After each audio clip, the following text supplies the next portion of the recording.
RSS के 100 साल हो रहे हैं तो टीवी पर, अखबारों में सरकार के नुमाइंदों द्वारा आरएसएस का गुणगान किया जा रहा है। लेकिन आरएसएस का गुणगान किस बात के लिए किया जाए? अंग्रेजों की गुलामी करने के लिए, तिरंगे का बहिष्कार करने के लिए, आजादी के महानायकों से नफरत करने के लिए, बाबा साहब को अपशब्द कहकर उनकी फोटो जलाने के लिए, संविधान की प्रतियां फूंकने के लिए, देश के पहले आतंकवादी और महात्मा गांधी के हत्यारे नाथूराम गोडसे को प्रेरित और पोषित करने के लिए, सरदार पटेल द्वारा हिंसा और नफरत के लिए आरएसएस पर बैन लगने के लिए, अंग्रेजों को चिट्ठी लिखकर आजादी के आंदोलन के दमन कैसे किए जाएं उसके तरीके सुझाने के लिए, भगत सिंह से लेकर चंद्रशेखर आजाद और तमाम क्रांतिकारियों को अराजक कहने के लिए, 1930 के सिविल डिसोबीडियंस मूवमेंट का बहिष्कार करने के लिए, या 1942 के भारत छोड़ो क्विट इंडिया मूवमेंट का बहिष्कार करने के लिए, जिन्ना की मुस्लिम लीग के साथ मिलकर Sindh, North West Frontier Province Bengal में सरकारें चलाने के लिए,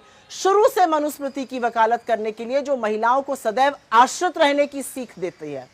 महिलाओं को दोयम दर्जा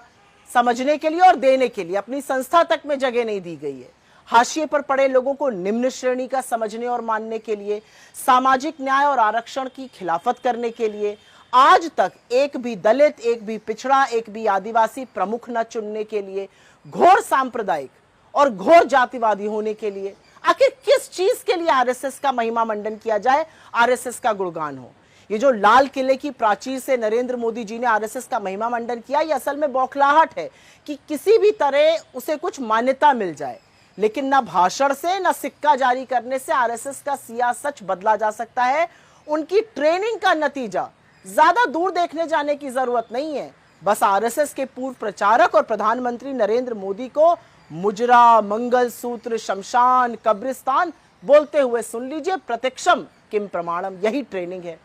किसी ने ठीक ही तो कहा है, जो देशभक्त थे वो जंग में गए, जो गद्दार थे वो संग में गए। और ये सच्चाई आज तक यही है। आज भी नफरत फैलाने का, वैमनस्य फैलाने का, पोलराइज करने का, भाई को भाई से लड़ाने का काम आरएसएस और उससे प्रेरित लोग जो सरकार में हैं वो मुस्तैदी से कर रहे हैं।